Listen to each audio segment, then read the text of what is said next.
Kita sudah membicarakan ya secara panjang lebar ya dari mata kuliah persiapan disertasi ini tentang disertasi itu sendiri ya. Kita sudah membandingkan dan membedakan ya skripsi, tesis dan disertasi ya melalui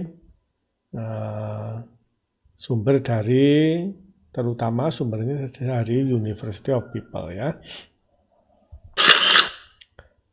Dan kita sudah membicarakan ya perbedaannya masing-masing menurut webnya BINUS ya. Meskipun di webnya BINUS itu saya rasa ya sudah merupakan pengetahuan umum, artinya bukan diajukan oleh BINUS ya, karena saya melihat banyak ya di tulisan yang sudah mendiskusikan tentang hal itu. Ya, dan intinya sama dengan tambahan di sana sini ya. Sekarang kita mencoba mengikuti pendapatnya Profesor Enoch Markum ya dari UI, ini beliaunya. Ya. Kita akan membedakan skripsi, tesis dan disertasi. Nah, kalau merujuk asal katanya, yaitu dari scriptum, bahasa Inggrisnya script, ya. Ini mungkin bahasa Latinnya, karena bahasa itu memang begitu ya, saling diserap gitu ya, serapan.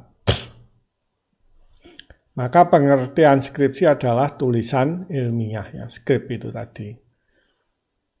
Penting ini kata-kata ilmiah ya untuk membedakan dengan tulisan non-ilmiah ya, seperti fiksi ya ataupun isi, opini dan sebagainya itu berbeda ya. Nah, perbedaannya tulisan ilmiah itu terikat ketat ya dengan kaidah dan norma-norma penulisan ilmiah ya. Itu yang perlu digarisbawahi, yaitu bahwa karena skripsi merupakan tulisan ilmiah, maka dia ya, ada kaidah-kaidah yang harus diikuti dengan ketat ya.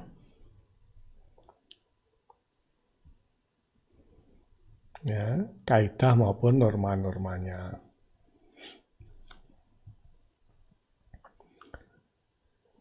Selain isinya, ya substansinya harus mengupas suatu fenomena dengan memakai acuan teori. Ya, ini nanti mungkin saya perlu membicarakan ya tentang fenomena ya, dan teori ya. Tentu fenomena itu adalah awal dari sebuah teori dan perlu perjalanan yang jauh dari sebuah fenomena menjadi teori ya. Ya, kalau teori ini sudah diakui keberadaannya dalam khasanah ilmu pengetahuan. Selain substansi juga teknik penulisannya ya. Itu memiliki aturan-aturan yang ketat ya.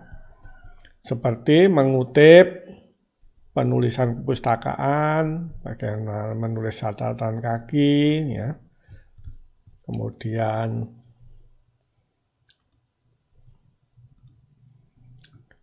outline-nya, ya, menulis tabel, ya, harus diikuti aturan yang ada di masing-masing skripsi ya. Mungkin dari satu universitas yang lain, satu universitas ke universitas yang lain ya berbeda ya, singkatan maupun pilihan kata-kata yang ketat ya, kalau bisa yang denotatif bukan yang memiliki konotatif. Oke.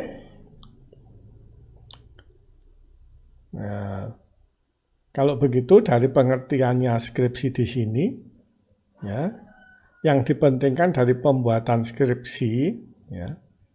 Jadi selain teknik penulisannya adalah bagaimana si penulis mencoba menjelaskan suatu gejala, ya, dengan merujuk pada satu atau lebih teori. Jadi fenomena yang dijelaskan dengan teori tadi, ya. Ya. Jadi kalau kita lihat di sini, ya, yang penting dari skripsi kalau kontennya adalah soal rujukan ilmiahnya, ya. Dengan pengertian ini, pengertian skripsi tidak terletak pada usaha untuk menjelaskan. Jadi nulis skripsi itu hanya ini seharusnya usaha untuk menjelaskan dan memberi pengertian yang jelas, pemberian yang lebih jelas deskripsi suatu gejala, ya, dengan merujuk pada teori, ya, yang sudah diakui keberadaannya dalam kasanah ilmu pengetahuan. Ya, kadang teorinya itu teori yang sudah luas dikenal, bahkan bisa berupa dalil, ya. Tapi juga teori-teori baru, ya, karena ilmu pengetahuan berkembang dengan sangat cepat, ya. Pada era terakhir ini begitu tidak ada sekat-sekat komunikasi, ya, maka ilmu pengetahuan berkembang dengan cepat. Maka rujukannya itu kadang-kadang tidak begitu terkenal, ya.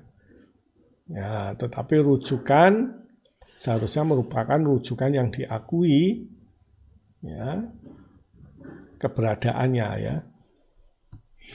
Kalau nah ini penting ini. Rujukan teorinya yang diacu itu harus sudah diakui keberadaannya, ya. Ya, ini substansinya ini juga penting tadi. Ya. Kalau dia belum merupakan teori yang luas seperti hukum Newton, ya, dan sebagainya, maka, ya, rujukan yang diakui adalah misalnya diterbitkan dalam jurnal yang bereputasi. Itu bisa diacu sebagai rujukan ilmiah, ya, untuk skripsi, ya. Bisa juga dari buku-buku, gitu, ya. Ya, tetapi untuk bisa merujuk, ya, dijadikan rujukan, maka, ya, kita pertama sebelum menjadikan dia rujukan, ya, kita harus mengerti dulu, ya. Ya, itu. Nah, saya rasa cukup merupakan pekerjaan yang besar, terutama bagi mahasiswa yang baru menulis ilmiah, ya. Ini ingat skripsi adalah untuk tingkatan S1, ya, berarti dia baru pertama kali membuat tulisan ilmiah yang bergelar, ya. Oleh karena itu, ya, menulis tulisan ilmiah yaitu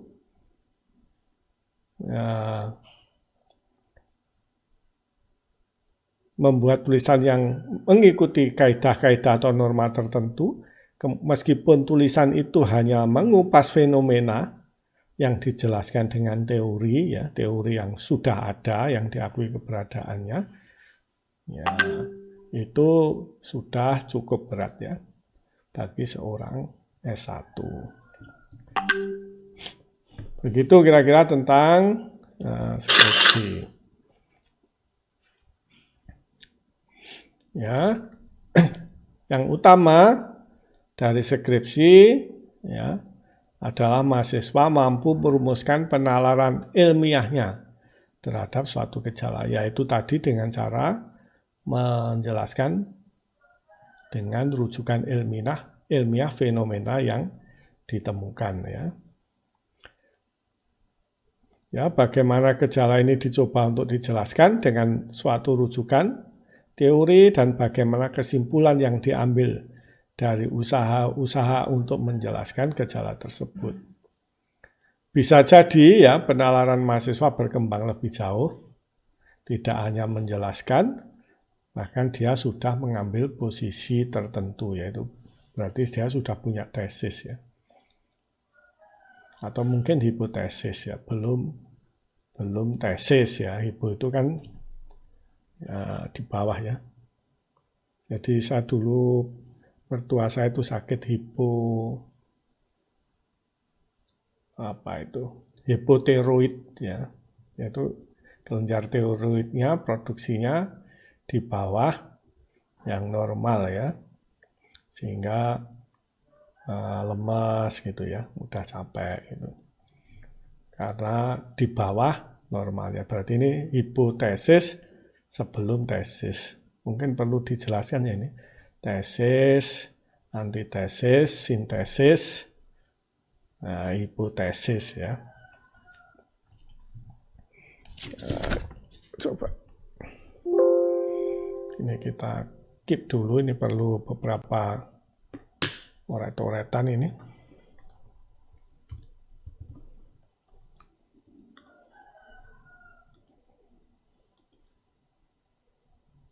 Ya di sini ya. Ya mungkin lebih dari satu lah, daripada kurang.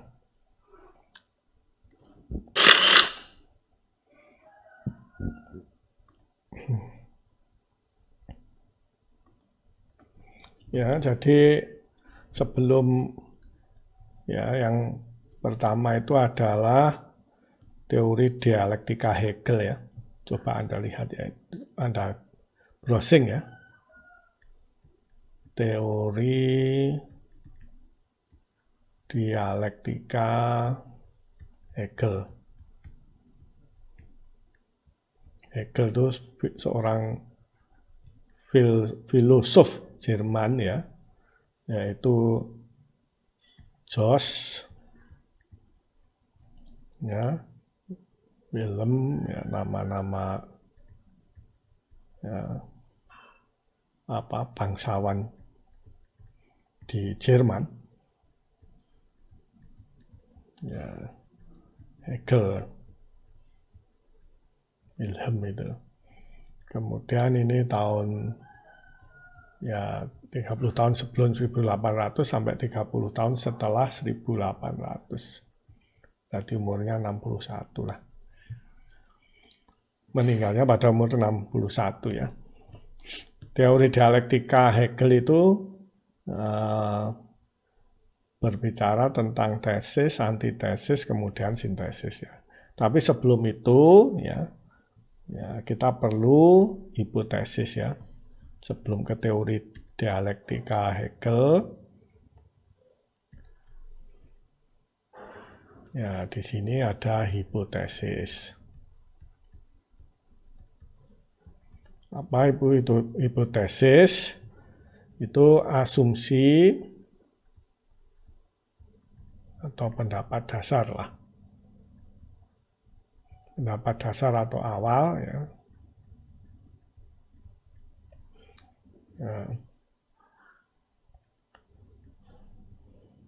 Ketika melakukan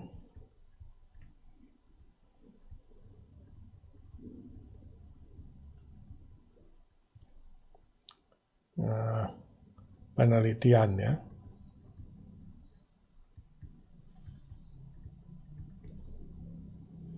Hipotesa, hipotesis, bukan tesis.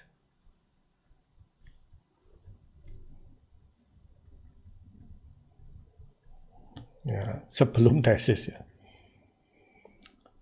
Melainkan dia masih merupakan pendapat yang harus diuji, melainkan ya, masih berupa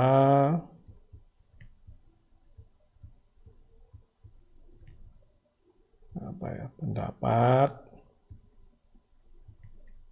yang harus diuji kebenarannya ya.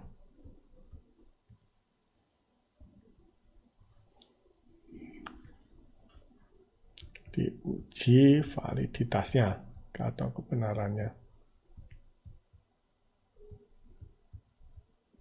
Oke, ada namanya ya, dari hipotesis itu hipotesa 0, mungkin kalau lebih dari 1 ya hipotesa 1, 2, 3 gitu ya.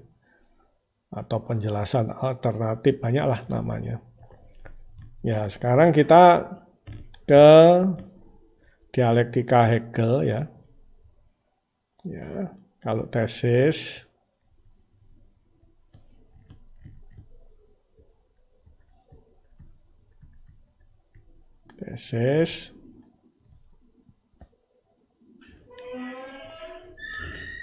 nah, ini bukan tesis tulisan ilmiah yang S2 itu ya. Yang skripsi, tesis, dan disertasi ya.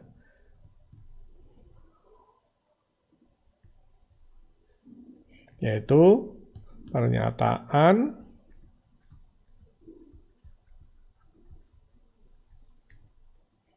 atau teori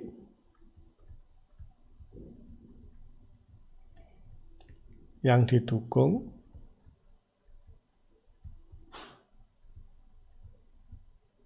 ya, argumentasi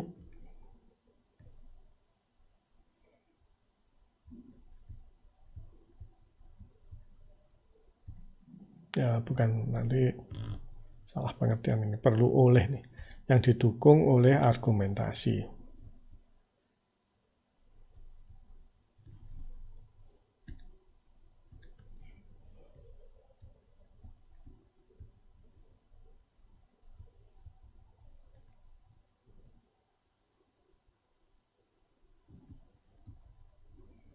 Ya, tidak hanya itu, tetapi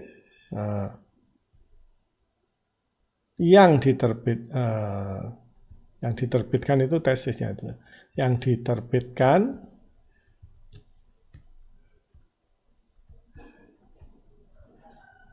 ya, dalam karya ilmiahnya.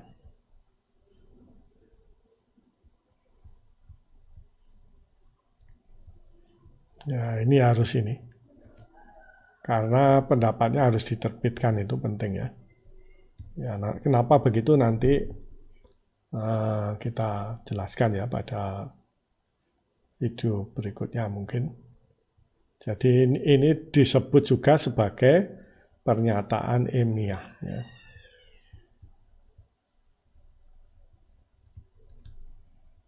Ilmiah. Itu tesis. Terus kemudian ada antitesis ya.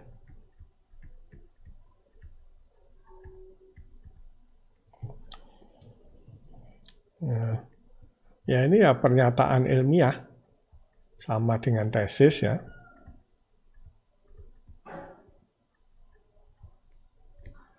Ilmiah, tetapi karena dia ada kata-kata antinya ya, yang bersifat sebaliknya, bersifat anti, bersifat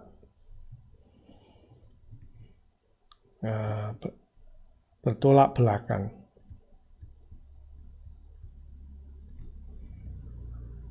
Belakang dengan tesis ya.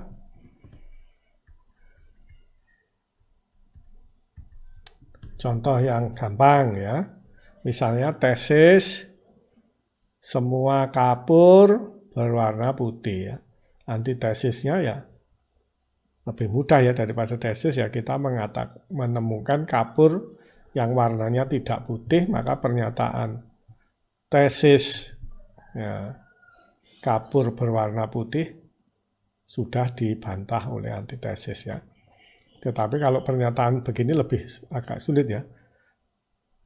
Kebanyakan kapur berwarna putih. Nah, itu antitesisnya agak sulit ya. Ya. Terus yang ketiga adalah sintesis ya.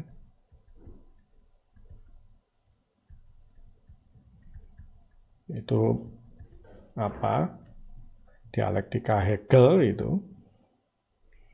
Ya, kompromi antara tesis dan antitesis ya. Karena tesis dan antitesis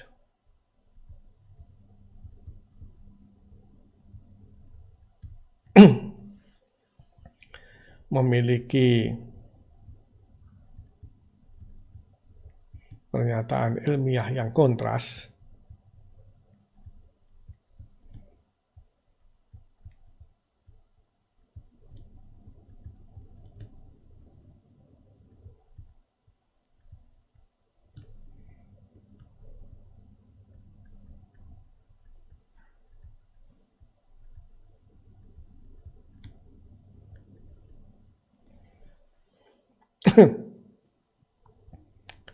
ya, maka perlu langkah untuk mensinkronkan ya.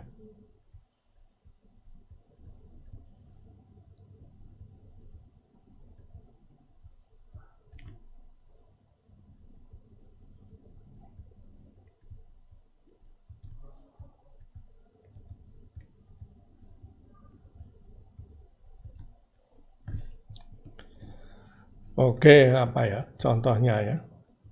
Misalnya,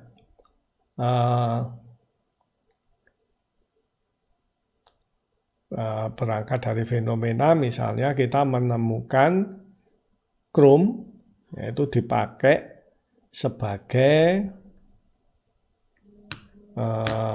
flashback arrester ya. Kalau kita melakukan pengelasan, ya, maka ada pengaman dari flashback api balik pengelasan gas, itu namanya flashback arrester ya. Nah, salah satu komponen pentingnya adalah sinterid Chrome. Ini agak sulit ya ini, mungkin agak, kalau tidak tertarik di bidang ini mungkin, tapi saya mencoba cara yang sederhana ya. Sinterid Chrome ini ya, CR, ini dia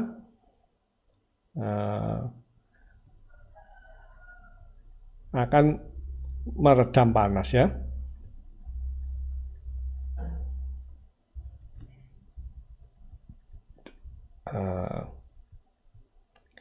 Terus kemudian pada nano coating ya, proses nano coating pada wall tube-nya boiler,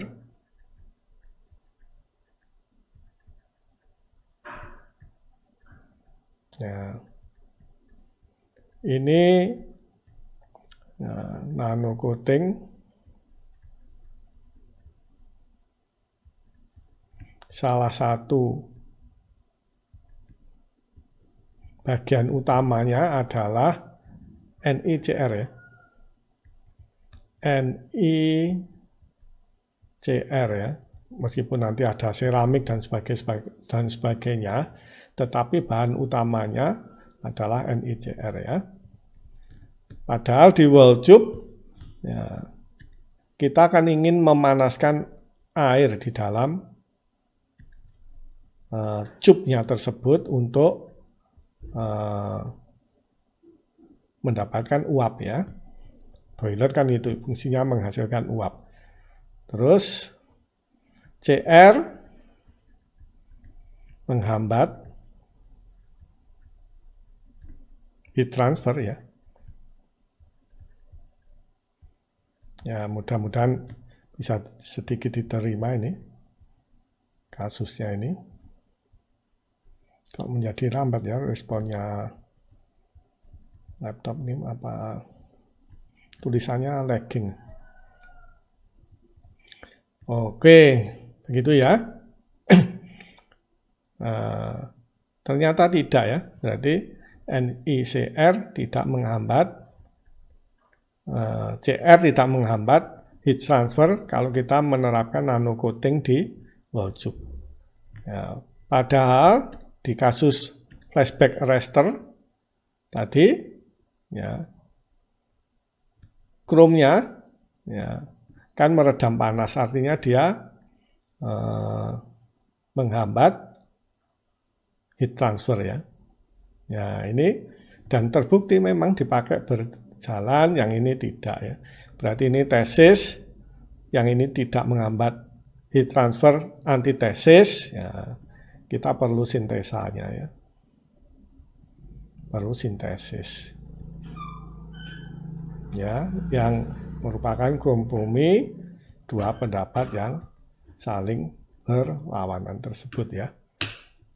Ya, tentu yang pendapat pernyataan ilmiah bahwa sinterit krom itu ya, meredam panas ya sudah dibuktikan secara ilmiah juga ya. Ya, dan dijelaskan kenapa sampai begitu, mungkin kalau tingkatannya sudah tinggi. Demikian juga waktu krom dipakai sebagai nano coating di wall tube boiler itu ya juga sudah dijelaskan secara ilmiah juga, dan benar terbukti seperti itu pernyataan ilmiahnya. Ya, oleh karena itu perlu sintesis. Ya, kenapa kok dua hal yang berbeda ini sudah teruji secara ilmiah sehingga dia merupakan pernyataan ilmiah ya. Yang satu arahnya ke utara, yang satu arahnya ke selatan, yaitu perlu sintesis. Begitu, jadi dengan dialektika Hegel, tesis, antitesis, dan sintesis, kita akan sampai pada teori yang mendekati ya, kebenaran lah. Jika dialektika ini dilakukan terus-menerus. Kembali ke slide sebelumnya. Ya, yang skripsi tadi ya. Oh, sudah ya. Ya.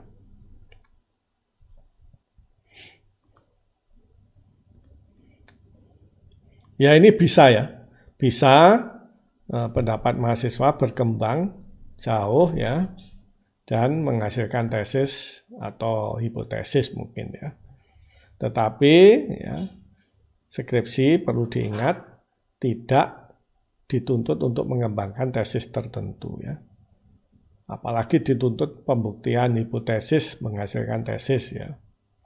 Yaitu dengan penelitian yang perlu waktu lama ya, 6 bulan sampai 1 tahun ya.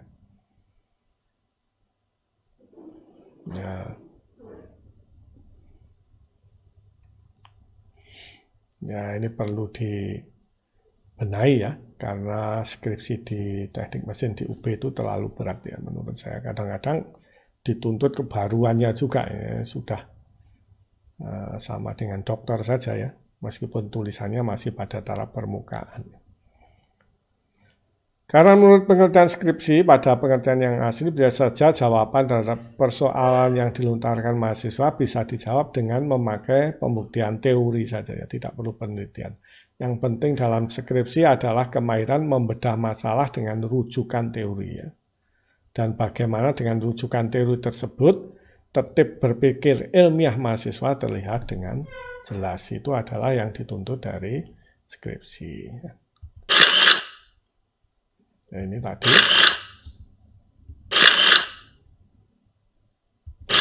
Ya, ini ya. Sekarang tesis ya.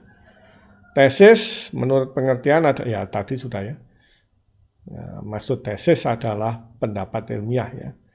Ya, itu harus ya, tesis menurut pengertiannya adalah mengajukan suatu proposisi teoritis ya. Ya, dalil teoritis atau tesa. Dan lewat pembuatan tesis ini atau tesa academic standpoint sekaligus harus dibuktikan ya lewat penelitian ilmiah yang sudah lebih advance ya. Tidak lagi sekedar deskripsi, tapi layaknya berada pada taraf teori testing ya untuk tesis ya. Dia mengajukan tesis, kemudian tesisnya diuji ya. Tentu saja ya kaidah penulisan seperti ya, pada penulisan skripsi ya harus sudah dikuasai dengan baik. Perbedaan mendasar adalah dalam tesis adalah mengajukan tesa, yang merupakan roh tesis. Karena maksud dan tujuan pembuktian ini, maka metode penelitian yang dipakai harus sudah lebih advance untuk membedakan dengan penelitian yang dilakukan kalangan-kalangan di luar tuntutan untuk menjadi akademisi ya.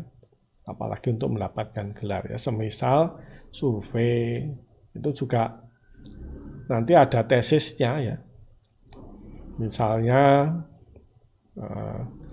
tesisnya ya sebagian besar rakyat Indonesia mengendaki Jokowi 3 periode misalnya itu hasil tesis dari survei ya.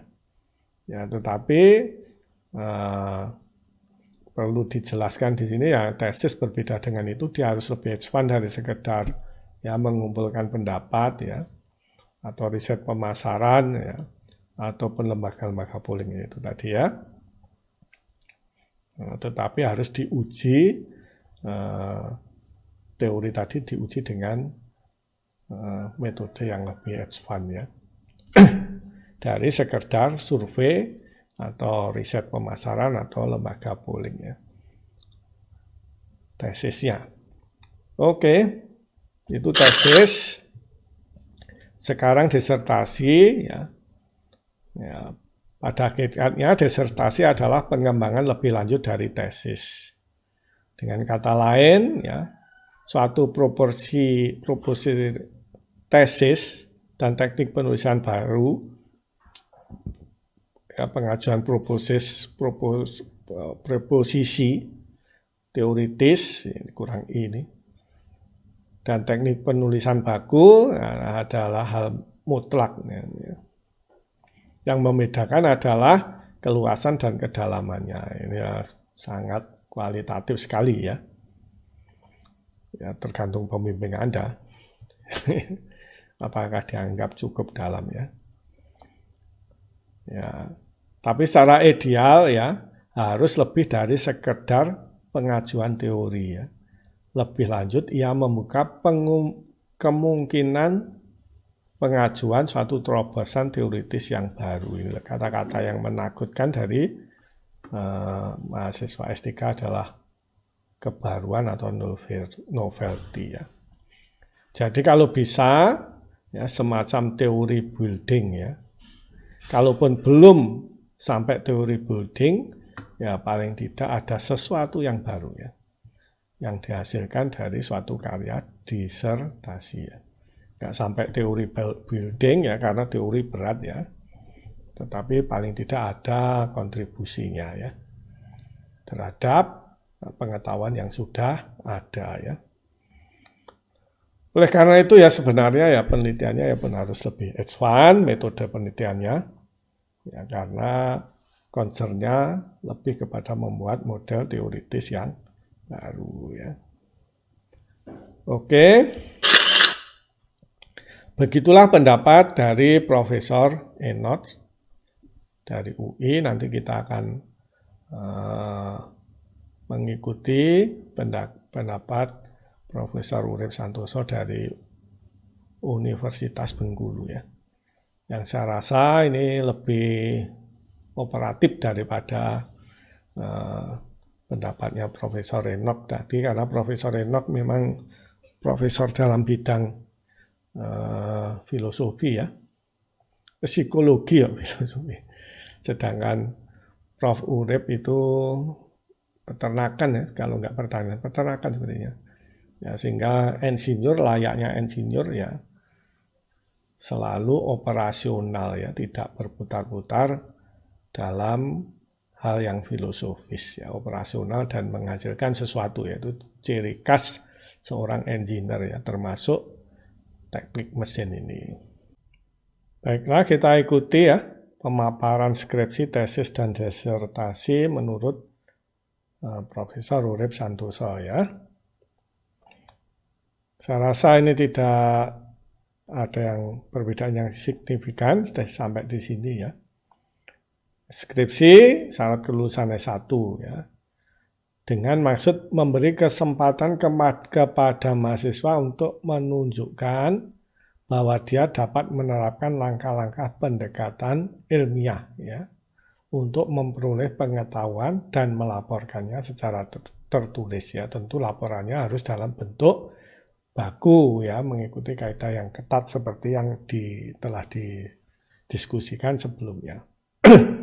Jadi tekanannya adalah ya dia mahasiswa mampu ya, menunjukkan bahwa dia bisa menerapkan langkah-langkah ilmiah ya dan melaporkannya secara tertulis.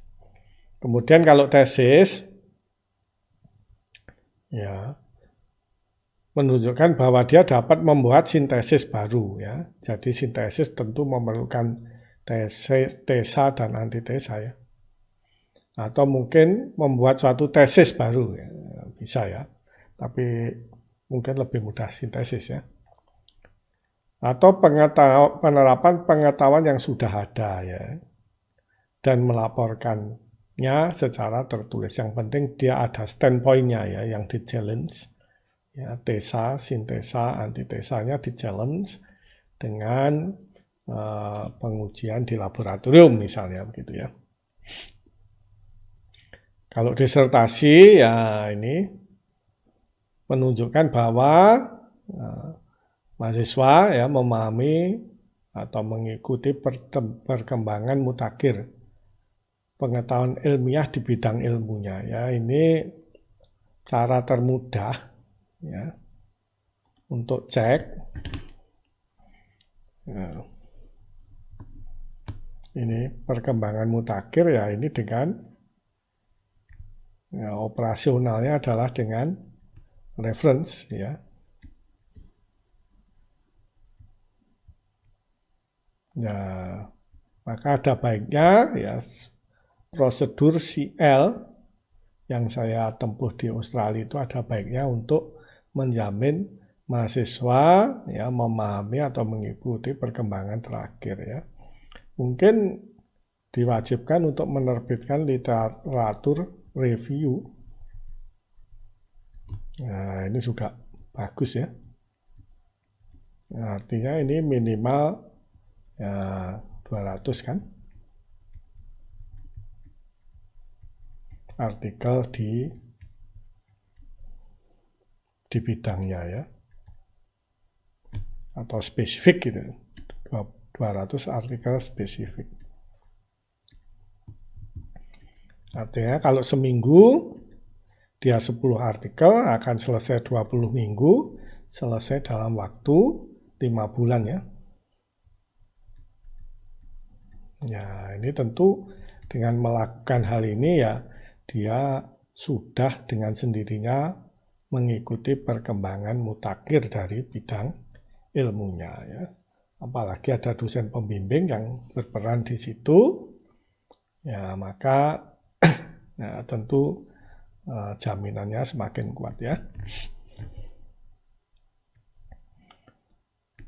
Terus kemudian ya, tidak hanya itu, dia dituntut untuk penemuan baru. Ini kata-kata yang selalu menakutkan bagi mahasiswa S3 ini, novelty.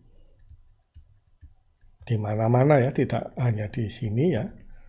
Di luar negeri pun ini kata-kata novelty itu merupakan hal yang menakutkan ya. Paling tidak kontribusi. Kontribusinya harus nyata ya.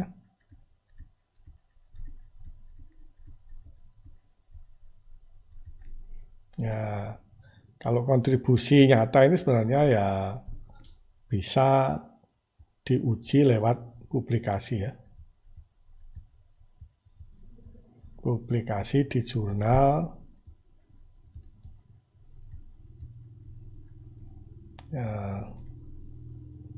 internasional bereputasi ya. Ini sudah dilakukan oleh Departemen Teknik Mesin, program doktor ya. Ya, meskipun apakah dengan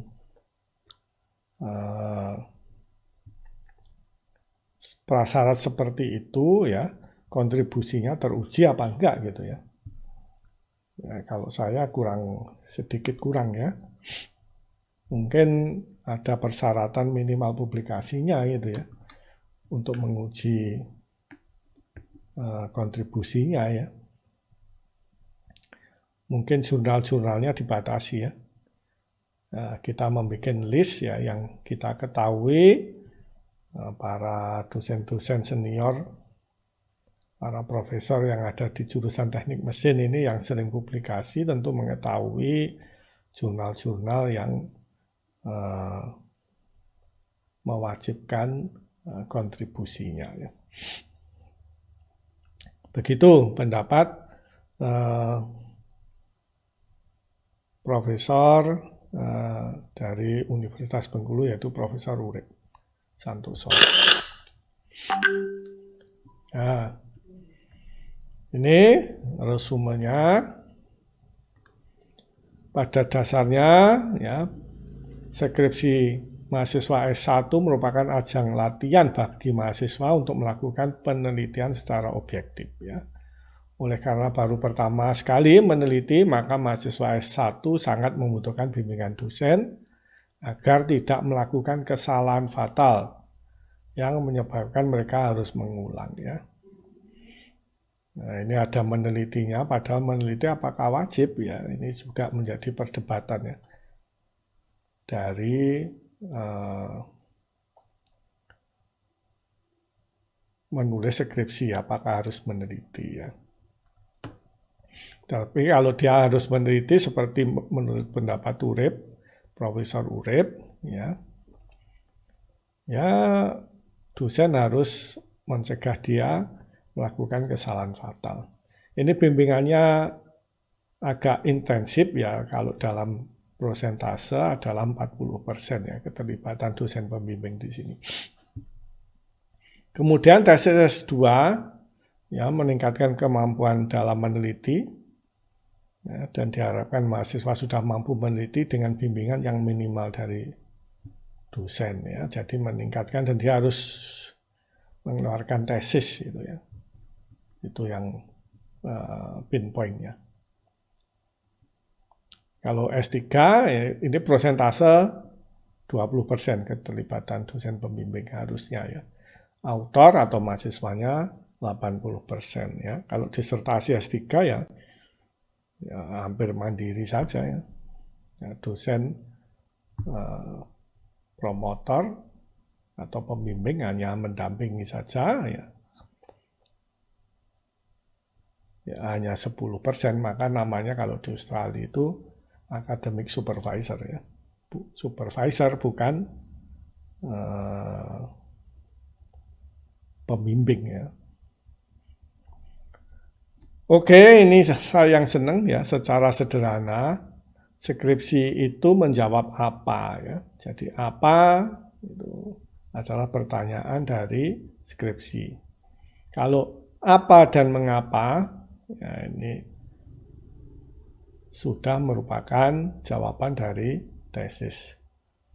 Ya, kalau disertasi itu menjawab apa, mengapa, dan bagaimana. Ya, bagaimana ini perlu kadang-kadang melibatkan mekanisme kan ini, bagaimana kok begitu ya, kita mempelajari mekanismenya, ini memerlukan penggunaan metode penelitian yang mendalam ya. Ya, ini celakanya kadang-kadang tidak didukung oleh peralatan laboratorium yang memadai ya. Ya kita harus pandai-pandai ya memanfaatkan sumber daya yang ada di luar lingkaran kita sendiri ya. Melakukan koneksi dengan sana sini begitu. Terus kemudian kita memanfaatkan sumber dari luar itu. Ini mungkin contoh sederhana ya, sesuai dengan bidangnya beliau yang kalau nggak peternakan ya pertanian ya. Yaitu penelitian daun katu apakah menurunkan kolesterol telur ya. Kalau skripsi Apakah daun katu menurunkan kolesterol telur? Ya, kalau jawabannya ya tidak, diuji statistik, dibandingkan, ya, kemudian yakin pada standpoint yang kuat bahwa daun katu menurunkan kolesterol. Ya, sudah selesai. Terus, apakah daun katu menurunkan kolesterol dan mengapa? Ya, mengapa kok bisa dia menurunkan kolesterol? Ya, maka itu merupakan jawaban, merupakan pertanyaan dari suatu tesis. Kalau disertasi, ya, apakah daun katu menurunkan kolesterol? Mengapa daun katu menurunkan kolesterol? Bagaimana ya? Ini berarti berbicara mekanisme daun katu menurunkan kolesterol telur. Ya, ini menarik ini pendapatnya Profesor Urip dalam hal ini ya. Bisa kita pakai untuk mengetes apakah topik mahasiswa ya sudah sampai kepada bagaimana ya. Jadi apakah ya A berpengaruh terhadap B, bagaimana pengaruhnya gitu ya. Terus mengapa kok bisa berpengaruh gitu ya. Dijawab, dijelaskan di tulisan kita. Kemudian mekanismenya bagaimana kok dia bisa mempengaruhi ya. Ini saya rasa sangat umum dan bisa diterapkan pada topik yang diangkat oleh setiap mahasiswa. Sampai di sini ya kita sudah melihat definisi skripsi, tesis, dan disertasi ya dari dua universitas melalui blogger mereka yaitu di BINUS dan University of People ya. Kita juga sudah mengikuti pendapat ya dari Prof. Enoch dan Prof. Urip ya tentang skripsi, tesis, disertasi. Di atas semua itu ya kita tahu bahwa skripsi, tesis, dan disertasi itu merupakan tulisan ilmiah ya. Tulisan ilmiah yaitu bentuk verbal tentu dari kegiatan yang namanya metode ilmiah ya. Bisa dipahami ya. Jadi metode ilmiah kalau diwujudkan dalam suatu tulisan ya, bentuk verbal ya salah satunya ya skripsi, tesis atau disertasi ya. Sebelum kita mencoba ke definisi, ada baiknya ya kita lihat dulu apa itu metode ilmiah ya. Per definisi lagi ya, apa itu metode ilmiah atau bahasa Inggrisnya scientific method ya, adalah ya suatu proses dengan eksperimen ya. Ini mungkin bagi orang sosial eksperimen itu sesuatu yang barang mewah ya. Tapi bagi kita ya orang engineering ya eksperimen itu ya kehidupan kita sehari-hari dan suatu keharusan ya untuk mendefinisikan metode ilmiah ya. Yang digunakan untuk melakukan observasi atau menjawab pertanyaan gitu ya. Atau kalau dalam bahasa bebas ya, yaitu prosesnya itu kita ganti dengan langkah-langkah yang ditempuh. Ini langkah-langkah tertentu yang ditempuh ya oleh orang yang melakukan metode ilmiah, yaitu orangnya itu namanya peneliti dalam menjawab pertanyaan-pertanyaan ya. Pertanyaan itu biasanya timbul dari masalah atau mungkin keingintahuan terhadap fenomena yang terjadi ya. Jadi awalnya mungkin fenomena, nanti Anda akan tahu bahwa pada tingkatan berikutnya dari fenomena itu adalah fakta ya. Ya, nanti dengan metode ilmiah tadi akan dihasilkan jawaban yang akurat dan objektif. Ya, terbebas dari kepentingan ya, yang dapat diterima secara universal dan dianggap valid ya, karena kebenaran itu ya nanti aja lah sebelumnya. Dapat diterima secara universal ya, karena orang lain jika melakukan akan diperoleh jawaban yang sama, harusnya begitu kan, asal mengikuti metode yang kita gambarkan dengan benar ya, dengan benar dan ketat. Pelopornya metode ilmiah ya banyak yang mengklaim ya A, B, C sebagai pelopor ya, mungkin mengklaim itu juga karena kepentingan juga ya. Anyway ya, salah satu yang pelopor dari metode ilmiah adalah Francis Bacon ini ya. Ya, mengikuti langkah-langkah yang mungkin sudah Anda kenal, yaitu pertanyaan, research question, terus kemudian alih-alih dia mencoba menjawab pertanyaan, ya dilakukan background research dulu ya. Oke. Nah, kemudian dari background research, ini background research kita susun hipotesa ya. Langkahnya begitu. Meskipun fungsi background research tidak hanya untuk menyusun hipotesa ya. Kadang-kadang ya barangkali sudah ada jawabannya dari pertanyaan yang diajukan ya, bila kita melakukan background research. Setelah itu ya ini Francis Bacon menekankan bahwa harus ada eksperimen ya, test with an experiment dari hipotesa tersebut ya. Makanya definisi yang sebelumnya ini ya, penekanan pada experimentation ini karena ini mengikuti rezimnya si Pak Bacon ini, Pak Francis Bacon. Oke, dengan eksperimen apakah prosedur working ini, maksudnya hipotesanya ini apakah terbukti atau terbantahkan, tesis atau sintesis ya. Ya, di sini sendiri ada banyak ini ya, ilmunya ya, di masing-masing kotak ini ya. Tapi kita tidak bisa berbicara tentang kata per kata ya, atau bahkan subbab per subbab ya. Kita berbicara chapter-chapter kali ini dari sebuah buku yang besar. Ya, gitu kira-kira.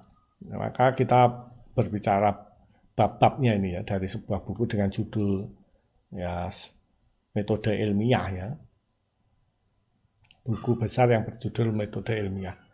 Kemudian kalau tidak bekerja ya kita selesaikan ya, mungkin eksperimennya, desain eksperimennya nggak benar ya. Ya.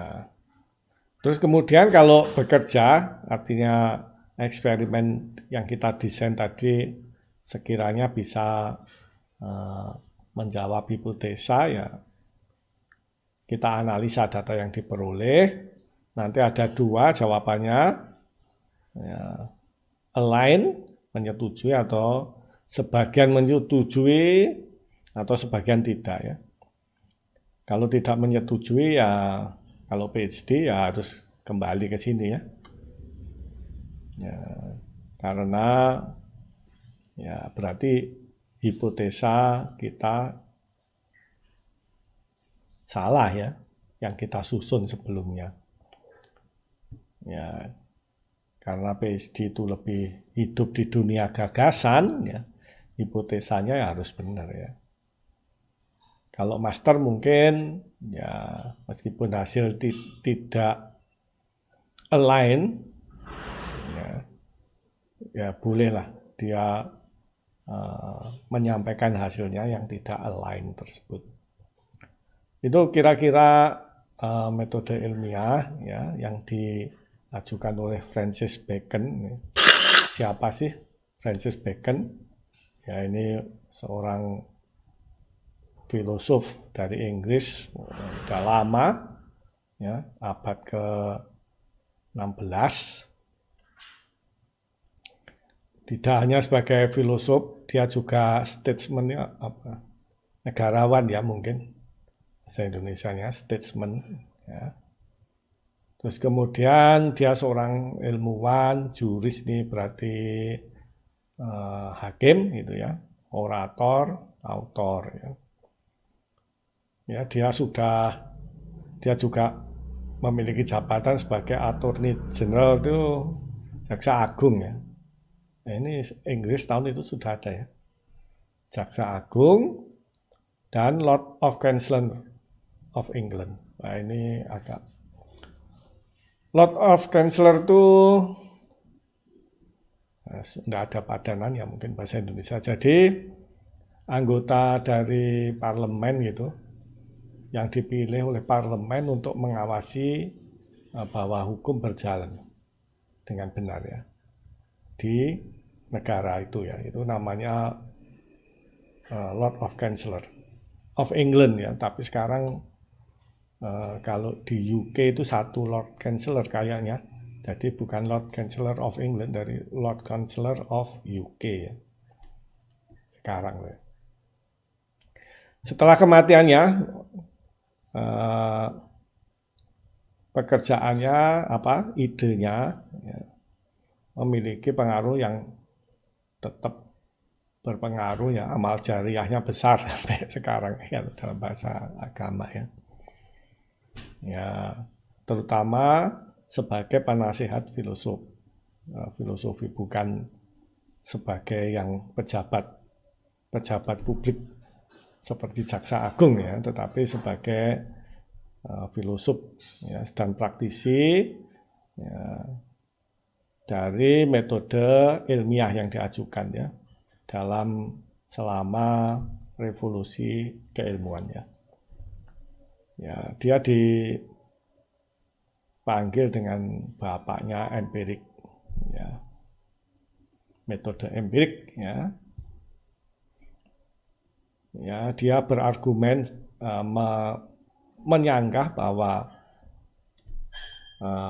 scientific knowledge atau pengetahuan ilmiah itu bisa diperoleh hanya dengan berpikir induksi ya, dari bagian-bagian khusus, kemudian mengamati hal-hal khusus, melakukan observasi yang teliti ya, dari kejadian yang ada di alam, maka kita bisa membentuk pengetahuan ini. Di-challenge oleh si Bacon ini. Harus ada metode ilmiah yang melibatkan empirik ya, percobaan di di sini tadi ya, eksperimen ya, itu yang perlu dilakukan ya untuk menjadi sebuah pengetahuan ilmiah. Ini adalah metode ilmiah yang disampaikan oleh Bacon ya. Ask question ini ada penjelasannya ya, penjelasan bebas saja ini, yaitu metode ilmiah dimulai ketika menjawab pertanyaan tentang objek yang diteliti ya. Pertanyaannya ya biasa ya, 1H 6W itu, 6 atau 7 ini ya, 6W dan 1H itu. Oh, what, when, who, which, why, where. Pertanyaannya ya, kalau kita orang teknik itu pertanyaan yang disukai itu tentang sesuatu yang bisa diukur ya. Kalau tidak bisa diukur nanti ya sulit untuk membuktikannya. Kalau kita orang teknik sukanya sesuatu yang bisa diukur, pertanyaannya ya. Oke, berikutnya setelah ask question kita melakukan background research ya.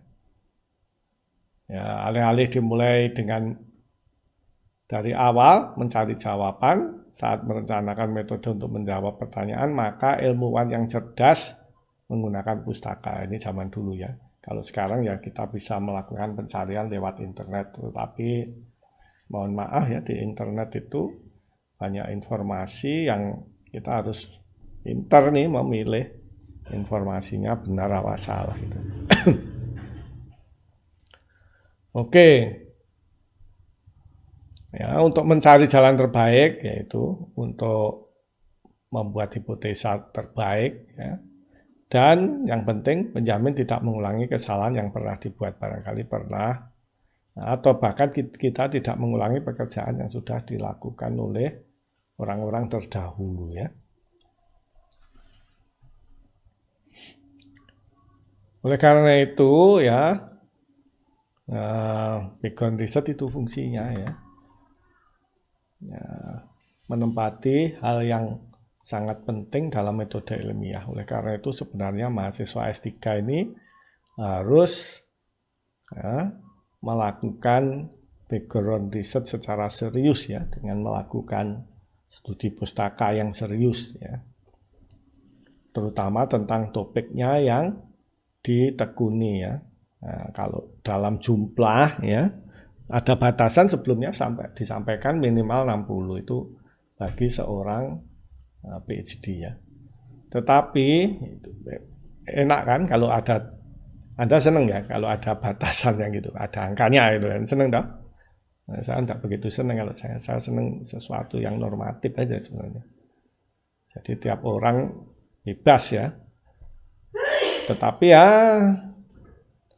kalau kita jujur dan kita merasa cukup kita melakukan studi pustaka ya, sebenarnya kita bisa merasakan sendiri, tetapi orang tuh karena nakal ya, pengennya cepat lulus, gitu, cepat selesai studinya, ada kepentingan terlibat di situ, maka dibikin rule of thumb ya 60. Ya, mudah kan untuk menjudge ya. 60 pustaka ya minimal. Tetapi saya menyarankan sebenarnya 200 minimal, supaya kita seperti telah saya sampaikan sebelumnya, paling tidak bisa membuat artikel review. Ini sangat penting ya bagi jurnal kita, dan kalau bisa dipublishkan, no problem ya artikel review. Bisa banyak itu yang mensitasi artikel review. Karena mereka tidak perlu repot-repot melakukan studi pustaka, cukup mengikuti artikel review kita, memberi manfaat kan. Ya, itu. Mudah-mudahan mahasiswa yang ikut kuliah ini ada yang membuat artikel review untuk topiknya ya, setelah melakukan 200 studi pustaka. Itu enggak sulit ya sebenarnya, kalau seminggu 10 begitu. Nah, berarti kan seperti saya katakan ya cuma 20 minggu atau 5 bulan sudah selesai. Ya, dan Anda punya kepercayaan diri yang baik ya setelah melakukan background research. Terus kemudian ya, background research selain itu finding information, terus melakukan bibliografi, research paper, dan sebagainya ya. Ini langkah-langkahnya. Terus kemudian setelah melakukan background research, langkah berikutnya adalah menyusun hipotesa ya. Kalau boleh saya menerjemahkan dengan bebas, hipotesa adalah tebakan terdidik ya, akademik guess apa ya akademik hipotesis ya, karena kalau ya asal nebak-nebak ya, tanpa background riset yang baik ya, maka tebakan kita bisa tidak terdidik ya. Derajat seberapa terdidiknya yaitu tentu seberapa kita mau dididik dengan background riset ya. Oke, apa itu hipotesa ya atau tebakan terdidik? terdidik, yaitu menjawab pertanyaan dengan penjelasan yang bisa diuji ya. Hipotesa yang baik memungkinkan membuat prediksi ya. Jika saya melakukan ini maka akan begini ya. Jika ini jumlahnya sekian nanti akan begini dan seterusnya ya. Ya. Artinya prediksi ya, lebih mudah menguji prediksi. Terus kemudian biasanya ini ada variabel awal ya yang dikira-kira ini ya kan. Kalau kita sudah melakukan prediksi ya, jika memungkinkan hipotesanya berupa prediksi maka kita tahu variabel-variabel ya. Mungkin baru variabel awal ya. Ya, nanti setelah kita melakukan kalau ada preliminary research kita bisa membuat variabel yang sesungguhnya. Ya, terus kemudian membuat ya hipotesa itu sendiri ya. Berikutnya adalah menguji hipotesa dengan eksperimen ya. Eksperimen dilakukan untuk menguji atau men-challenge apakah prediksi yang dibuat akurat atau tidak ya. Ya, sangat penting di sini bahwa eksperimen yang dilakukan objektif ya. Secara kalau orang teknis itu mudah ya, hampir semua eksperimennya objektif kan. Berbeda kalau sosial, kuesioner, sulit ya kita menjamin objektif. Yang tidak objektif itu bukan eksperimennya, tetapi penelitinya biasanya. Karena juga sudah pingin ya, jawabannya seperti ini. Secara teknis melakukan eksperimen yang objektif adalah dengan hanya merubah satu faktor ya. Ini kalau teknis ya. Jadi kita harus bisa membedakan variabel terikat, variabel konstan, variabel kontrol dan sebagainya. Kemudian kalau bisa hanya satu faktor ya dalam sekali eksperimen dan lainnya konstan. Ya, ini ada langkah-langkahnya ya dalam subchapter dari eksperimen itu adalah eksperimen prosedur, material list, ini SOP ya, conducting an experiment. Yang terakhir ya setelah eksperimen tentu kita bisa membandingkan hipotesa dengan hasil eksperimen, akhirnya kita bisa menarik kesimpulan ya. Yang warna biru ini ya. Setelah eksperimen selesai, maka data yang diperoleh dikumpulkan dan dianalisa apakah data mendukung hipotesa yang disusun atau tidak. Ya. Seringkali prediksi yang disusun tidak akurat dan hipotesanya tidak didukung. Dalam kasus seperti itu, hasil eksperimen yang diperoleh dievaluasi dan kembali disusun hipotesa serta prediksi baru berdasarkan informasi yang dipelajari selama melakukan eksperimen. Bahkan jika ditemukan bahwa hipotesanya didukung hasil eksperimen, sering dilakukan uji lagi dengan metode yang berbeda ya. Oh, jika begini coba sih kalau saya lihat dari sudut pandang yang lain, apakah seperti itu hasilnya tetap. Oke, ya ini biasanya hasilnya dari kesimpulan itu ya melakukan analisa data ya disajikan dalam bentuk grafik-grafik ya lebih mudah terus menarik kesimpulan itu sendiri ya.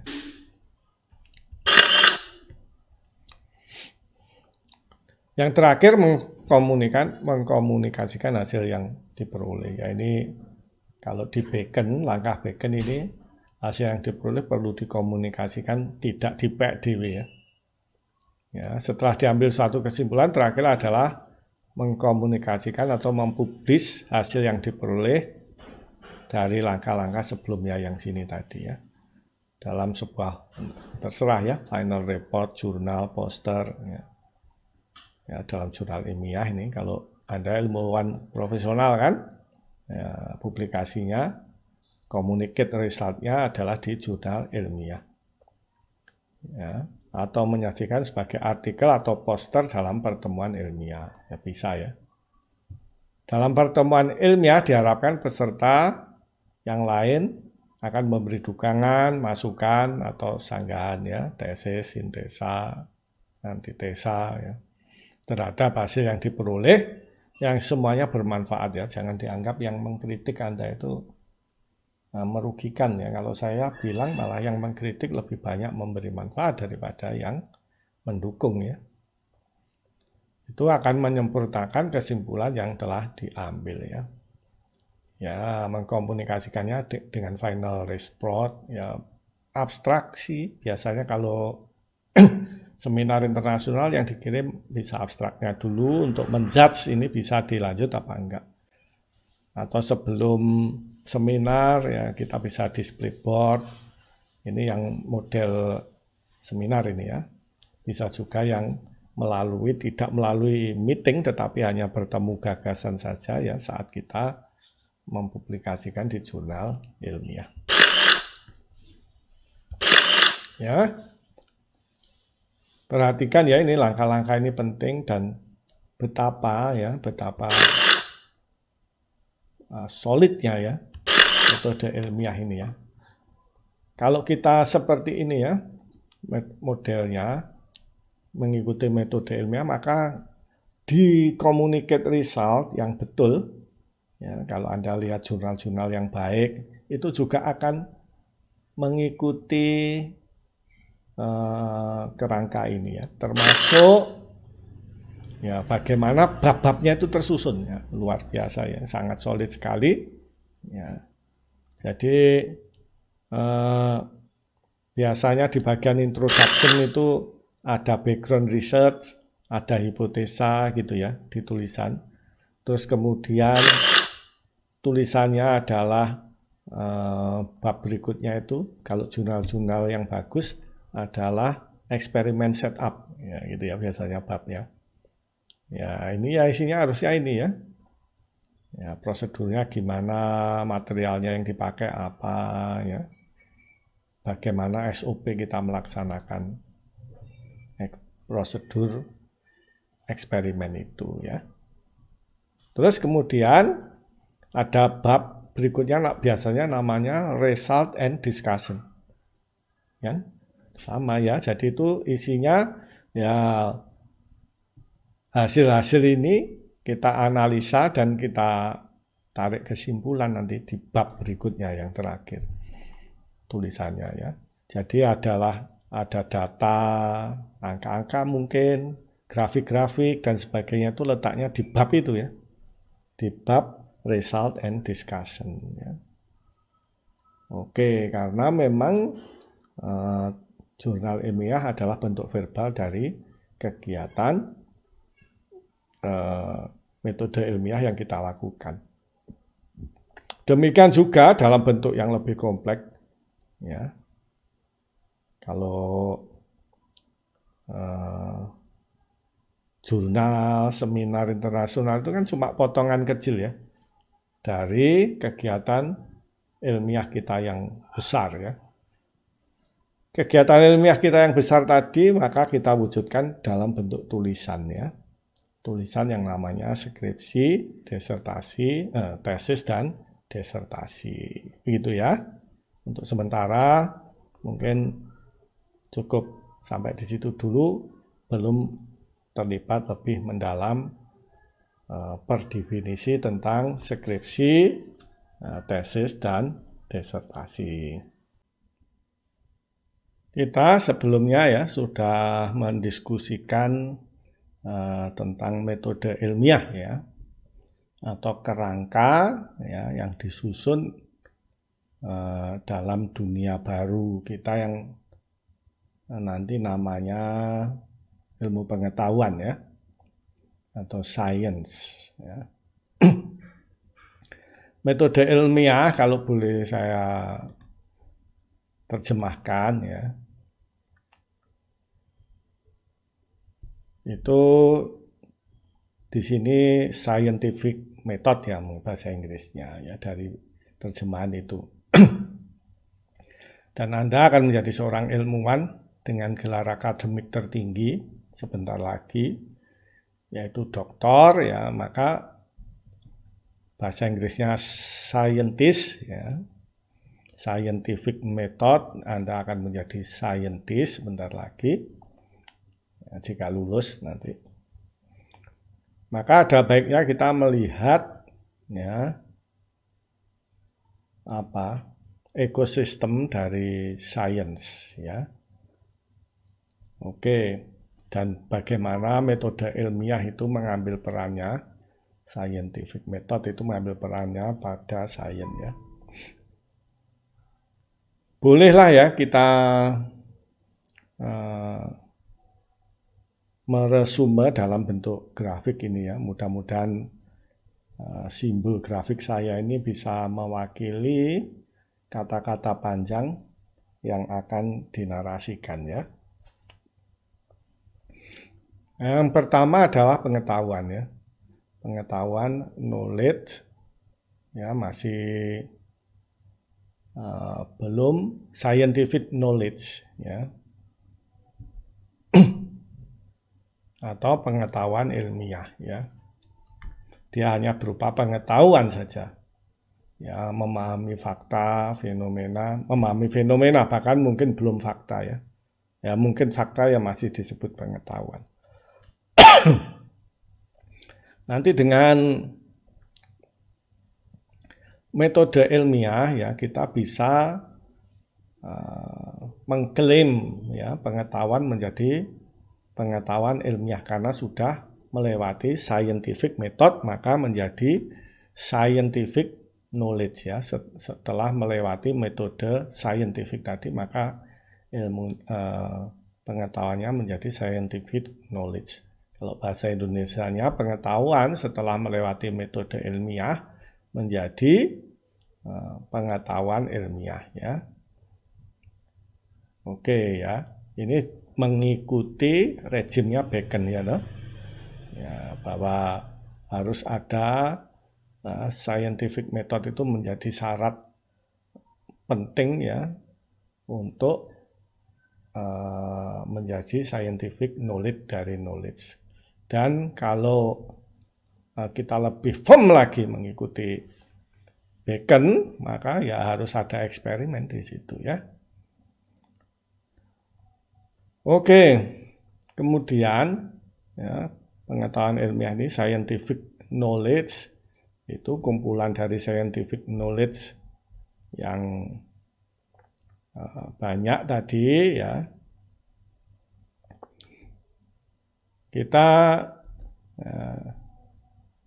pada bidang tertentu, ya, maka kita akan menghasilkan sains, ya. Oke. Mungkin kalau saya sajikan dalam bentuk kata-kata, ya. Ilmu pengetahuan ialah sekumpulan pengetahuan ilmiah, ya, yang tersusun secara sistematis dan runtut melalui metode ilmiah, ya. Jadi syarat pengetahuan ilmiah adalah metode ilmiah. Dengan kata lain, metode ilmiah adalah cara memperoleh dan menyusun ilmu pengetahuan, ya, yang paling besar, ya. Yang di sini, sains yang paling ujung, ya, sekumpulan scientific knowledge, dan karena scientific knowledge itu dari knowledge dan dia melewati scientific method, ya, maka dia akan menjadi sains, ya, sekumpulan dari scientific knowledge.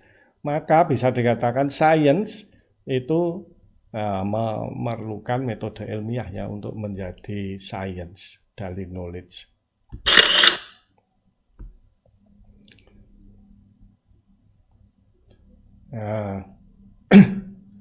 Jadi, ya, ini, ya, dengan kata lain metode ilmiah adalah cara memperoleh dan menyusun ilmu pengetahuan, ya. Kalau nggak ada scientific knowledge, nggak ada sains, ya. Berikutnya, jadi ilmu pengetahuan merupakan sekumpulan pengetahuan ilmiah, ya. Jadi ini, ya, sekumpulan scientific knowledge dalam bidang tertentu dan disusun secara sistematis menggunakan metode keilmuan, dapat dipelajari dan diajarkan dan memiliki guna tertentu, ya. Ya, jadi kita sebagai PhD ingin berkontribusi pada sains, ya. Ya, untuk itu kita harus bisa menjalankan scientific method untuk mengolah pengetahuan kita, ya, menjadi scientific knowledge. Satu poin.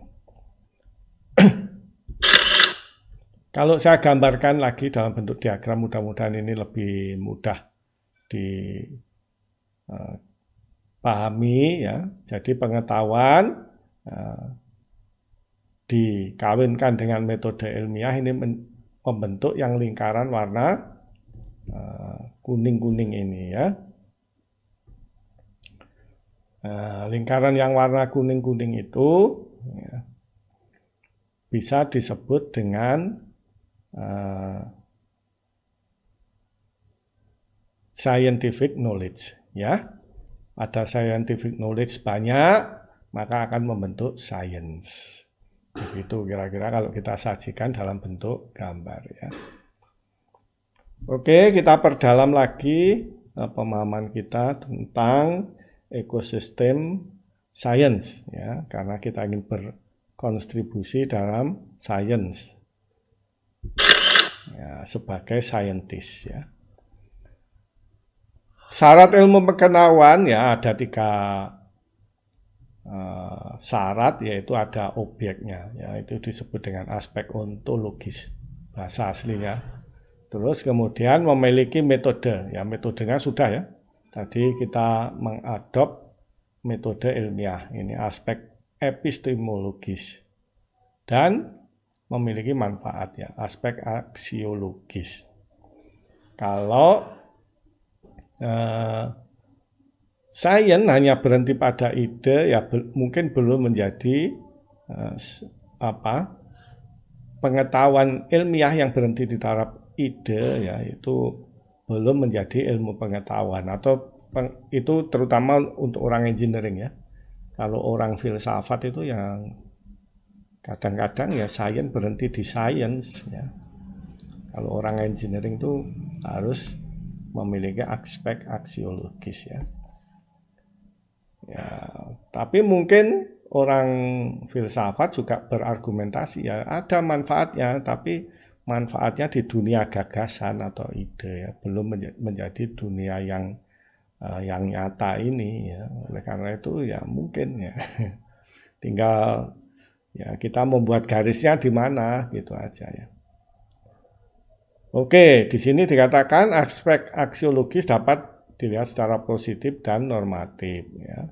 Secara positif mendeskripsikan dan memprediksi suatu fenomena, dan secara normatif mengendalikan, ya, fenomena ke arah yang diinginkan, ya.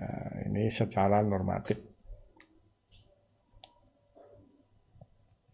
Kalau secara positif itu cuma mempelajari saja, ya, belum mengengineering, ya, belum mengendalikan fenomena. Kalau sudah mengendalikan, nah itulah engineer, ya. Kalau Anda ilmuwan yang engineer, ya, maka, ya, seharusnya kita bisa mengendalikan, ya, setelah memprediksi dan mendeskripsikan, ya, kita kalau bisa mengendalikan untuk memperoleh manfaat atau aspek aksiologisnya tadi, ya. Atau kalau dikatakan, ya,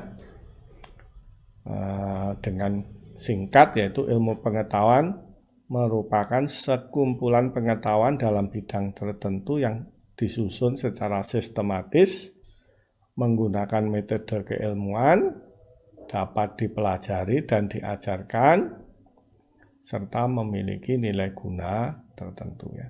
Ini aspek aksiologisnya ini. Oke, begitulah definisi syarat-syarat ilmu pengetahuan, ya. Apa itu? Ekosistem dari ilmu pengetahuan, ya, dilihat dari aspek-aspeknya. Ya, sekarang sebagai seorang ilmuwan atau scientist, ya, dan dia karakteristiknya, dari ilmu pengetahuan itu yang rasional dan logis, objektif dan terbuka, maka syarat saintis agar dia match ya, sesuai dengan ekosistemnya. Karena kalau tidak sesuai dengan ekosistem ya seperti hukum alam ini ya, yang tidak mengikuti ekosistem ya akan punah lah ya. Dia tidak akan menjadi seorang saintis yang memberikan kontribusi ya. Dan akan meninggal pada waktunya. Ya semua meninggal sih. Semua akan mati pada waktunya. Maka ini salah beberapa karakter dari seorang saintis yang diharapkan, yaitu yang pertama sikap ingin tahu ya. Curiosity ini ya sesuatu yang penting. Saya sangat terkesan dengan ini, sikap ingin tahu. Yang pertama, saya dulu tidak ngerti robot ya. Saya harus ngelas pipa, menyambung pipa secara longitudinal begini, 2 pipa kemudian disambung, itu namanya girth weld bahasa Inggrisnya ya. Nah, saya sudah bingung nih gimana saya melakukan girth weld ya. Kemudian ada ahli mekatron di sana dari Perancis apa Italia? Perancis kayaknya. Ya. Italia itu Marco Talis itu, saya berteman akrab dengan Marco Talis sejak tahun 2018 itu. Sudah kayak saudara. Nah, sekarang kita berbicara tentang yang Dominic ya, dia orang Perancis. Itu kita pernah rapat ya, saya dengan Profesor John Norris, profesor saya itu memiliki proyek yang banyak. Ya, waktu kita rapat begitu, ada John Norris, ada saya, kemudian ada Dominic. Itu John Norris ngomong, Dominic, kamu membantu Jarod dengan senang hati, saya ucapkan terima kasih ya, gitu kira-kira. Tetapi kita tidak memaksa kamu untuk membantu Jarod ya. Karena kamu tahu ya, beliau memang punya proyek, tetapi anggaran uangnya itu memang harus ditentukan di depan ya. Jadi misalnya tahun ini saya mau belanja ini, yaitu sudah di tengah-tengah sehingga tidak ada pos yang bisa dibayarkan atas nama Dominic itu. Waduh, saya sudah batin ciloko ya. Cilaka ini saya. Karena saya tidak memiliki pengetahuan apapun tentang mekatron. Kalau saya harus membuat robotnya untuk girth weld ya sesuatu yang berat ya bagi saya. Mungkin bisa-bisa nggak lulus itu. Tapi jawabannya yang membuat sangat tapi dia di depan John itu cuma ngomong ya apa-apalah, saya tahu itu gitu. Terus kemudian ketika di lab saya juga bertanya hal yang sama, Dominic, terima kasih ya kamu dengan kemauanmu sendiri ikut menyiapkan robot untuk girth weld ini untuk saya ya, untuk studi saya yang sebenarnya ya itu tanggung jawab saya ya. Karena seperti saya katakan disertasi itu 90% adalah tanggung jawab mahasiswa ya. Tapi jawabannya itu sangat berkesan buat saya ya. Ya saya ingin tahu aja, my curiosity.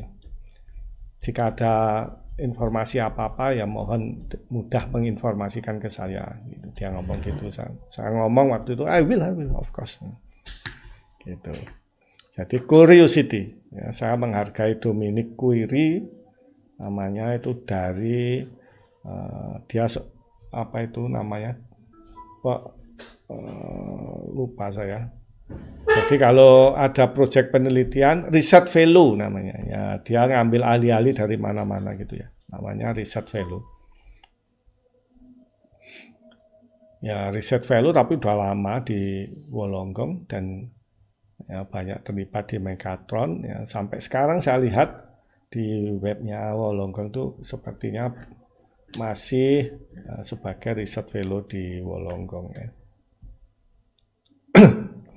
Begitu ya, sikap ingin tahu ini ya, penting ya, dan saya menghargai Dominic Query dari curiosity-nya yang luar biasa sehingga bersedia membantu saya tanpa bayaran. Yang kedua adalah skeptik ya. Ya ini ragu terhadap pernyataan yang belum kuat dasarnya ya, harus kok bisa gini, jangan dikira orang yang bertanya A, B, C, D itu orang yang rewel, kayak orang Yahudi ini tanya terus gitu. Tapi skeptik itu sesuatu yang diperlukan ya. Bahkan skeptik yang paling tinggi itu adalah skeptik pada dirinya sendiri bahkan. Ya, saya ada video tentang seorang filsuf dari Timur Tengah ya, yang dia belajar di Al-Azhar. Rasa-rasanya tahunnya lebih awal dari Bacon itu. Ya, dia juga menerapkan seperti metode ilmiah. Mudah-mudahan ada kesempatan untuk membicarakannya ya. Berikutnya adalah sikap yang diperlukan adalah kritis ya, tentu saja ya. Skeptik itu gandengannya kritis. Kalau skeptik itu lebih pasif, kalau kritis ini aktif ya.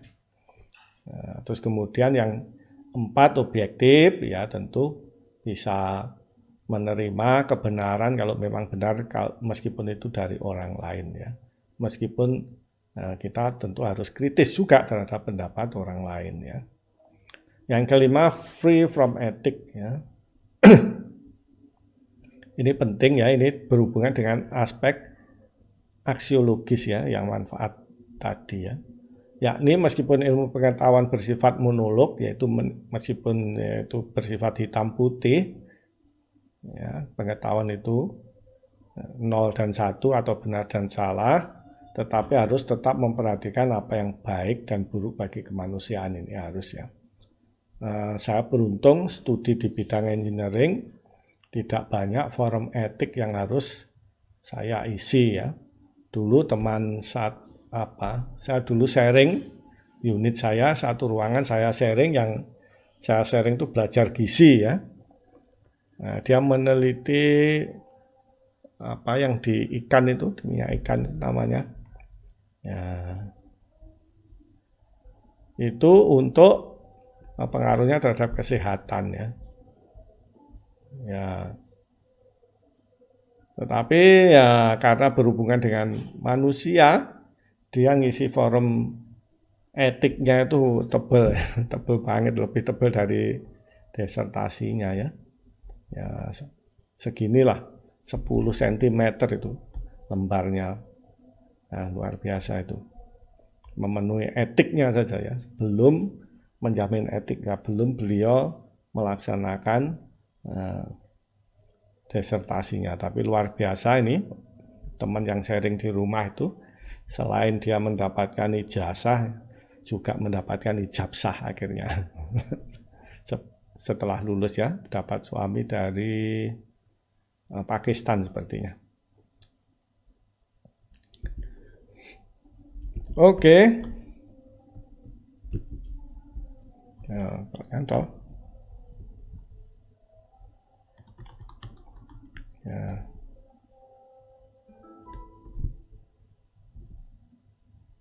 Mana tadi?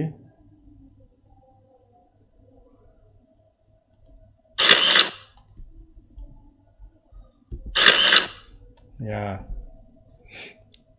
Oke, karena sains itu hidup di dunia gagasan ya, maka ada cara berpikir yang perlu kita ketahui, yaitu ada 2, yaitu deduksi ya, membahas dari hal-hal yang umum, dianalisa dan diaplikasikan untuk hal-hal yang khusus.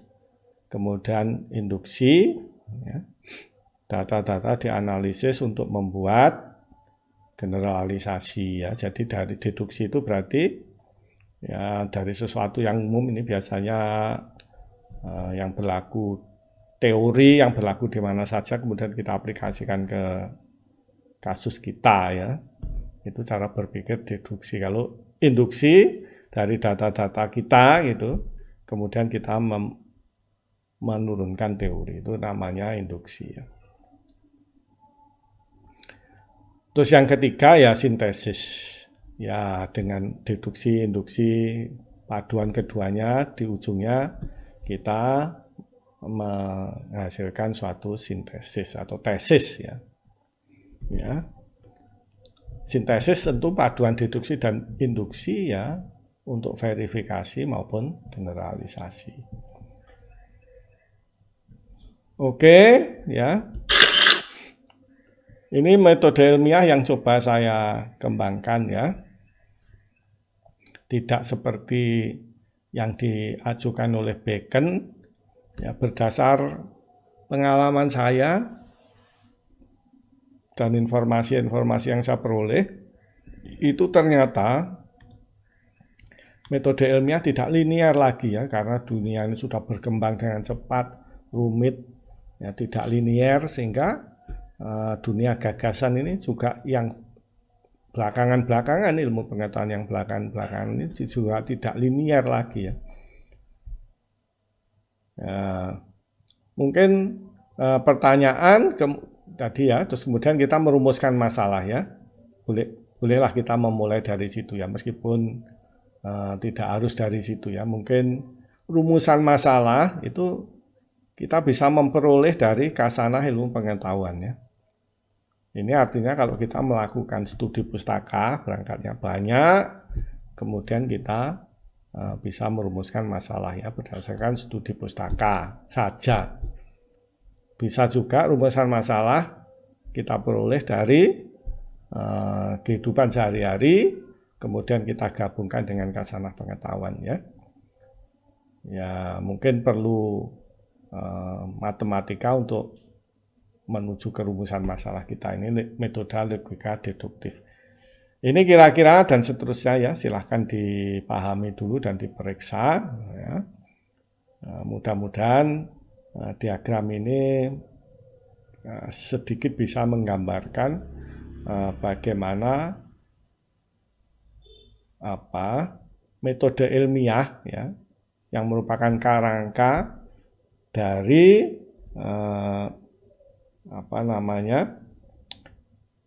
ekosistem pengetahuan ini yang kita ingin berkontribusi padanya ya, itu kerangkanya tidak sesederhana saat diusulkan ya dalam prakteknya ya. Silahkan dipahami dulu, nanti kita akan diskusikan lebih jauh pada video-video atau pertemuan selanjutnya.